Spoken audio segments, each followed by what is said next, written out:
ഇന്ന് ഞാൻ പരിചയപ്പെടുത്തുന്ന റെസിപ്പി ഉണക്കസ്രാവ് കൊണ്ടുള്ള തികച്ചും ട്രഡീഷണൽ ആയിട്ടുള്ള നല്ല രുചികരമായ ഒരു അച്ചാറാണ്.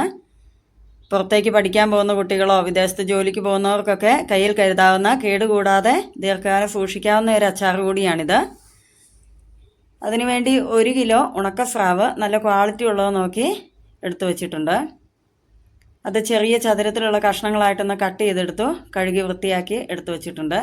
അതിൻ്റെ ഉപ്പ് കളയുന്നതിന് വേണ്ടി ഒന്നെങ്കിൽ നമുക്ക് കുറച്ച് കൂടുതൽ വെള്ളം കൂടി ഒഴിച്ചൊന്ന് ജസ്റ്റ് ഒന്ന് തിളപ്പിച്ച് അതിൽ നിന്ന് കോരിയെടുക്കാം. അല്ലെങ്കിൽ വെള്ളത്തിൽ അല്പനേരം കുതിർത്തിട്ട ശേഷം പിഴിഞ്ഞെടുത്ത് വെയിൽ കൊള്ളിച്ച് എടുക്കണം. ഞാൻ തിളപ്പിച്ച് അതിൽ നിന്ന് ഒന്ന് കോരി എടുത്ത് വെച്ചിട്ടുണ്ട്. ഒരു 2 മണിക്കൂർ വെയിലുള്ളത് കൊണ്ട് വെയിൽ കൊള്ളിച്ച് വെച്ചു. ഇല്ലെങ്കിൽ ഫാനിൻ്റെ കീഴെ വെച്ചാലും മതി.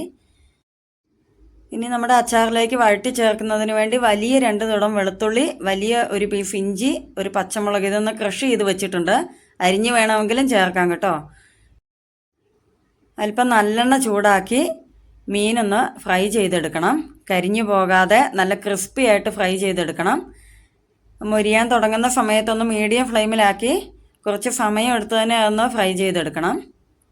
നല്ല ബ്രൗൺ കളർ ആകുന്നവരെ വറുത്തെടുക്കണം. നല്ലൊരു സൗണ്ടൊക്കെ കേൾക്കും നന്നായിട്ട് മൊരിഞ്ഞ് വരുമ്പോൾ. നോൺ സ്റ്റിക്ക് പാനിൽ ഒന്ന് ഫ്രൈ ചെയ്തെടുക്കുകയാണെങ്കിൽ അത് അതിൻ്റെ അടിയിൽ കരിഞ്ഞു പിടിക്കാതെ ഈസി ആയിട്ട് നമുക്ക് ഫ്രൈ ചെയ്തെടുക്കാൻ പറ്റും. മീനൊക്കെ വറുത്ത് കോരിയ എണ്ണയിൽ തന്നെ അല്പം വെളിച്ചെണ്ണയും കൂടെ ചേർത്തിട്ട് നമുക്ക് ആവശ്യമുള്ള എണ്ണ എടുത്താൽ മതി.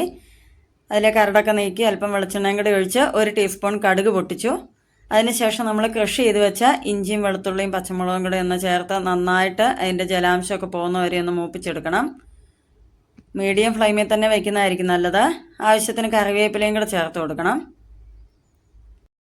അത് മൂത്ത് വന്നതിന് ശേഷം 3 ടീസ്പൂൺ കാശ്മീരി ചില്ലി പൗഡറും 1 ടീസ്പൂൺ മഞ്ഞൾപ്പൊടിയും 1 ടേബിൾ സ്പൂൺ അച്ചാർ പൊടിയും കൂടെ ചേർത്ത് ആ പൊടികളും കൂടി ഒന്ന് മൂപ്പിച്ചെടുക്കണം.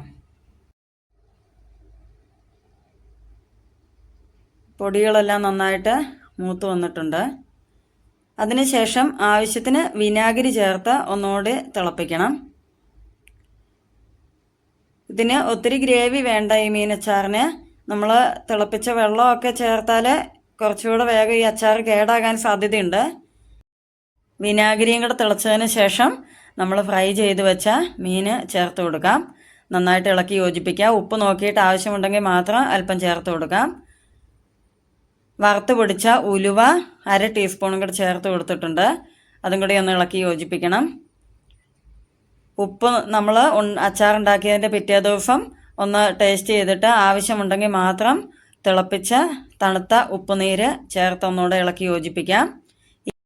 ഈ അച്ചാർ നന്നായിട്ട് തണുത്തതിന് ശേഷം ഒരു ഗ്ലാസിൻ്റെ ജാറിലേക്കോ മറ്റോ പകർത്തി വയ്ക്കണം. അതിൻ്റെ മുകളിൽ അല്പം നല്ലെണ്ണ നന്നായിട്ട് തിളപ്പിച്ചതിന് ശേഷം തണുത്ത് കഴിയുമ്പോൾ മുകളിൽ ഒഴിച്ചു കൊടുക്കണം. അല്പം എണ്ണ മുകളിൽ നിൽക്കണം. ഈ അച്ചാർ കേടാകാതിരിക്കാൻ നല്ലതാണ്. എല്ലാവരും ഇതൊന്ന് ട്രൈ ചെയ്ത് നോക്കണം. താങ്ക്